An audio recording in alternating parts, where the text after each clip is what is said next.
Nous avons marqué cette journée aujourd'hui à Guipava. Aujourd'hui c'est le 2 octobre. C'est la journée internationale de la non-violence décrétée par l'ONU depuis 2007. Et le 2 octobre, donc c'est la date de naissance de Gandhi.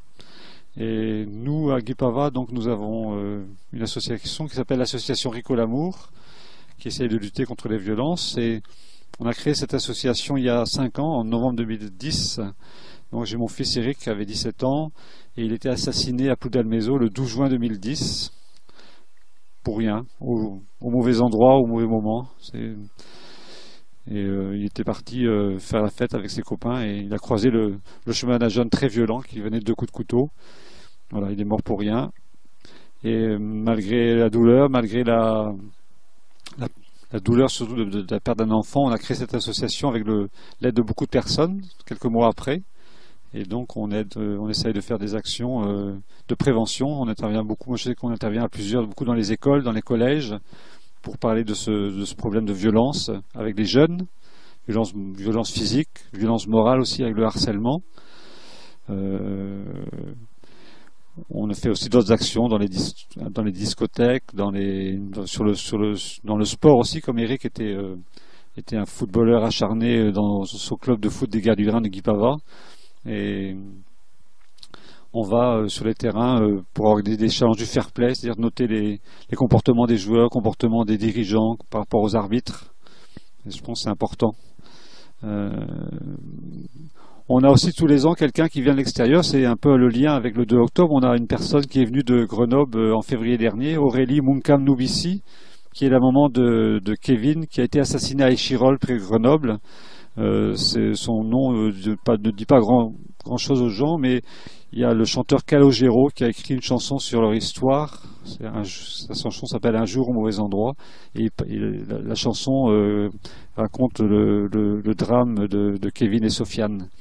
Et donc Aurélie était venue en février dernier ici à Guipava et à Brest pour échanger avec les collégiens et puis pour une conférence publique le soir à l'école de la Croix-Rouge où était scolarisé Eric. Et donc c'est elle qui nous a parlé de cette journée du 2 octobre, journée de la non-violence, que nous on n'était pas au courant de l'existence de cette journée. Et donc on a décidé sur Guipava de marquer cette journée. On a proposé à la municipalité de Guipava d'organiser cette journée.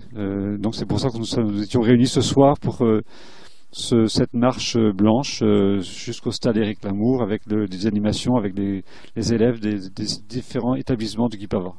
Les enfants de Jacques Higelin.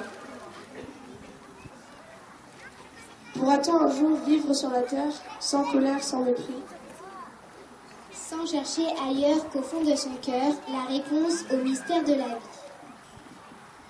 Dans le ventre de l'univers, des milliards d'étoiles naissent et meurent à chaque instant où l'homme apprend la guerre à ses enfants.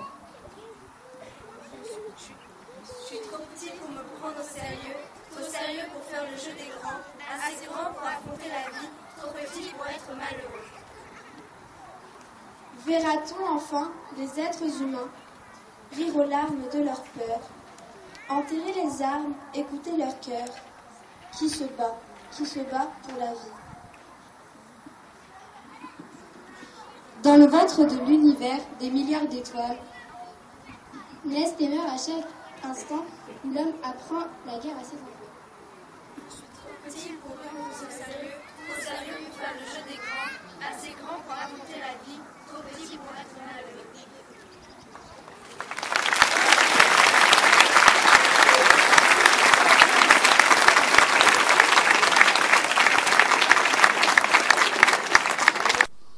Moi, je sais que au niveau de l'association, on ne mesure pas forcément la portée de ce qu'on fait quand on va dans les écoles parler aux jeunes, mais on se dit que même si nous on témoigne, on n'apporte pas des solutions toutes faites à la violence. Personne n'a la solution miracle pour ce problème-là, mais nous on se dit que témoigner de ce qui s'est passé à Eric, de l'absurdité de la violence. Ça peut, je pense que même si on touche que quelques jeunes, c'est toujours ça de gagner.